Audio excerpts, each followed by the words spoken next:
From the Watergate Building in Washington, this is Hotline TV. Now here are Hotline editors Amy Walter and John Mercurio.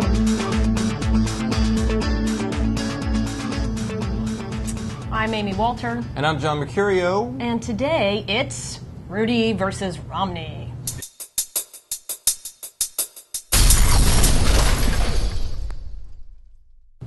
Rudy got the jump in the last week with his anti-Hillary Move On ad. Now Mitt has a new ad up in New Hampshire focusing on what it means to be a real Republican.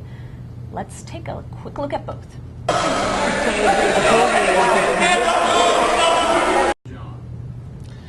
I think that was the wrong clip. Yeah. Senator Clinton, do the right thing.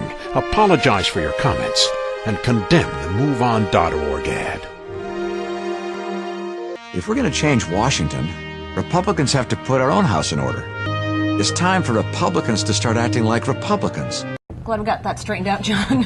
Who's winning the ad wars? They're both doing exactly what they want to do. They're following their own individual strategies. Rudy, I think, running much more towards being the electable Republican, the guy who can actually win in November against someone like Hillary Clinton. And Romney going for issues, as we've seen in polling, and we've talked about polls show that Republicans want, are going to be voting, or are relying on the candidates to, or supporting the candidates that they support on issues, not necessarily on electability. Right. So they're following two very different strategies. Giuliani's still so much farther ahead of Romney in the polls, but in the early states where these ads are running and where things like this matter, that's where you're seeing Romney's strategy work. Right, and that's where Rudy really has to find a way to get in there where he can play to both of those.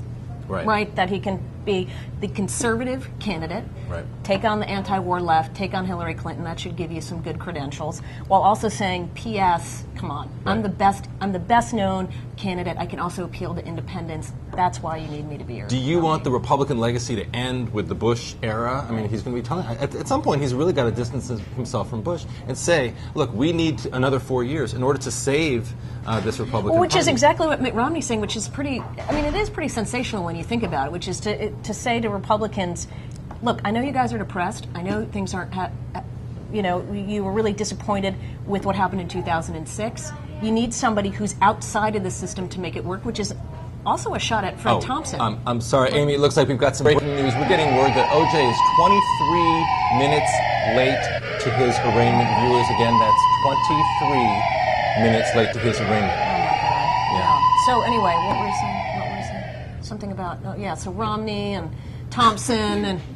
Well, the only other last point that I would make about Rudy is that, look, he is trying to do that. He is trying to move on to issues. You're seeing on Friday him accepting an invitation to appear before the National Rifle Association. Not necessarily a group that loves him so much, but he I think trying to reach out to them, trying to sort of frame a message of his sort of record that will in some way be appealing to them. So, he is trying. I think he's not so so focused just on electability. Hold on, John. We have you for a minute. We have someone on the phone who knows someone who knows someone's cousin who purchased OJ memorabilia at one time. So we're going to need to. That's good stuff. That's good stuff. All right, that's it for today on Hotline TV. I'm John Mercurio. And I'm Amy Walter. We'll see you tomorrow.